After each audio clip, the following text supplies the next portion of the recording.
Suatu hari, Baginda Raja Harun ar-Rasyid memanggil Abu Nawas untuk menghadapnya ke istana. Sesampainya Abu Nawas ke istana, Baginda Raja Harun ar-Rasyid mempersilahkan Abu Nawas untuk duduk. "Wahai Baginda Raja, ada apa gerangan Paduka memanggil hamba kemari?" tanya Abu Nawas.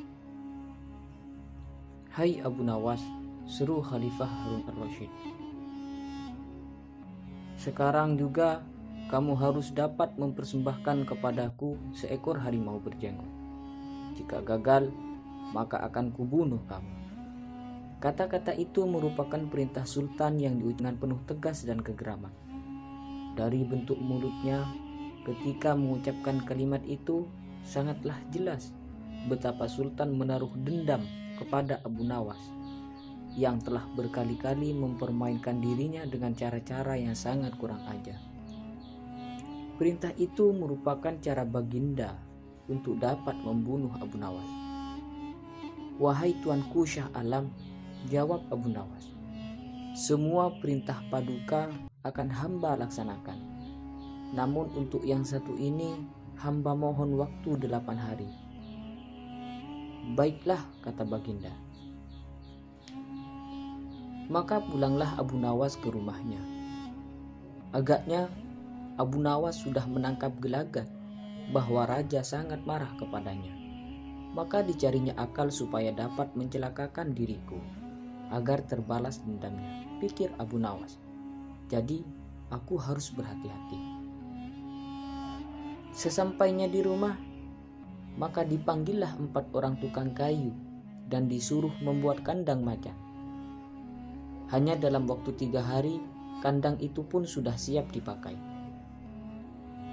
Maka kepada istrinya, Abu Nawas berpesan agar menjamu orang yang berjenggot yang datang ke rumah. Apabila Adinda dengar Kakanda mengetuk pintu kelak, suruh dia masuk ke dalam kandang itu, kata Abu Nawas sambil menunjuk kandang tersebut. Ia kemudian bergegas pergi ke musolah dengan membawa sajadah. "Baiklah," kata istrinya.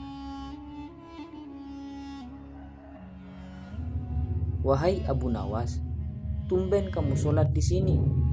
bertanya imam dan penghulu musola itu. "Sebenarnya saya mau menceritakan hal ini kepada orang lain, tapi kalau tidak kepada tuan penghulu, kepada siapa lagi saya mengadu?" jawab Abu Nawas. "Tadi malam saya ribut dengan istri saya. Itulah sebabnya saya tidak mau pulang ke rumah." "Pucuk dicinta ulang pun tiba," pikir penghulu itu.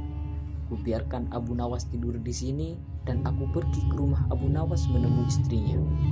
Sudah lama aku menaruh hati kepada perempuan cantik itu." "Hai Abu Nawas," kata si penghulu, "bolehkah aku menyelesaikan perselisihan dengan istrimu itu?" "Silahkan," jawab Abu Nawas.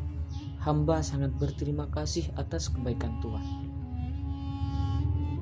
Maka pergilah penghulu ke rumah Abu Nawas dengan hati berbunga-bunga. Dan dengan wajah berseri-seri, maka diketuknya pintu rumah Abu Nawas. Begitu pintu terbuka, ia langsung mengamit istri Abu Nawas dan diajak duduk bersanding.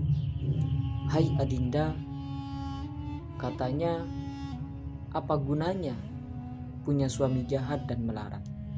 Lagi pula Abu Nawas hidupnya tak karuan. Lebih baik kamu jadi istriku. Kamu dapat hidup senang dan tidak kekurangan suatu apa." "Baiklah, kalau keinginan Tuan demikian," jawab istri Abu Nawas. Tak berapa lama kemudian terdengar pintu diketuk orang. Ketukan itu membuat penghulu beringsatan. "Kemana aku harus bersembunyi?" ia bertanya kepada nyonya rumah. "Tuan penghulu," jawab istri Abu Nawas, "silahkan bersembunyi di dalam kandang itu." Ia lalu menunjuk kandang yang terletak di dalam kamar Abu Nawas. Tanpa pikir panjang lagi, penghulu itu masuk ke dalam kandang dan menutupnya dari dalam. Sedangkan istri Abu Nawas segera membuka pintu sambil menengok ke kiri dan ke kanan. Abu Nawas masuk ke dalam rumah. "Hai Adinda, apa yang ada di dalam kandang itu?" tanya Abu Nawas. "Tidak ada apa-apa," jawab istrinya. "Apa putih-putih itu?" tanya Abu Nawas. Lalu dilihatnya penghulu itu gemetar karena malu dan ketakutan. Setelah 8 hari, maka Abu Nawas memanggil 8 kuli untuk memikul kandang itu ke istana. Di Baghdad, orang gempar ingin melihat harimau berjenggot. Seumur hidup, jangankan melihat, mendengar harimau berjenggot pun belum pernah. Kini Abu Nawas malah dapat 1 ekor.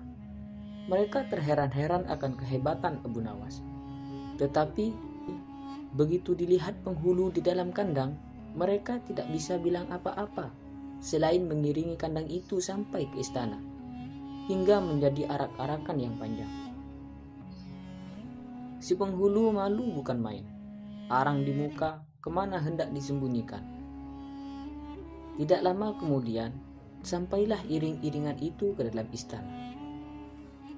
"Hai Abu Nawas, apa kabar?" tanya Baginda Raja Harun ar-Rasyid. "Apa kamu sudah berhasil mendapatkan harimau berjenggot?"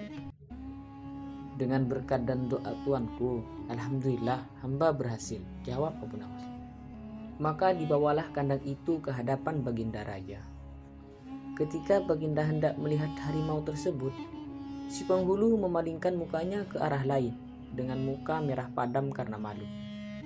Akan tetapi, kemanapun ia menoleh, ke situ pula Baginda melototkan matanya.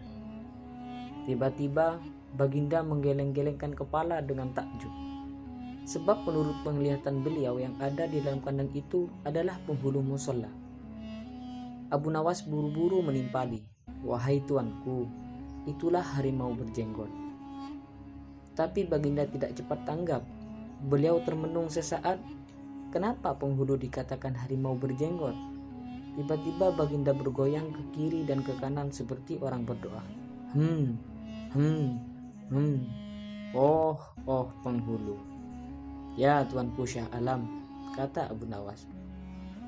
"Perlukah hamba memberitahukan kenapa hamba dapat menangkap harimau berjenggot ini di rumah hamba sendiri?" Ya, ujar Baginda sambil menoleh ke kandang itu dengan mata berapi-api. "Ya, aku maklum sudah." Bukan main murka Baginda kepada penghulu itu. Sebab ia yang semestinya menegakkan hukum, ia pula yang melanggarnya. Ia telah berkhianat. Baginda segera memerintahkan punggawa mengeluarkan penghulu dari kandang dan diarak keliling pasar, setelah sebelumnya dicukur segi 4, agar diketahui oleh seluruh rakyat betapa aibnya orang berkhianat.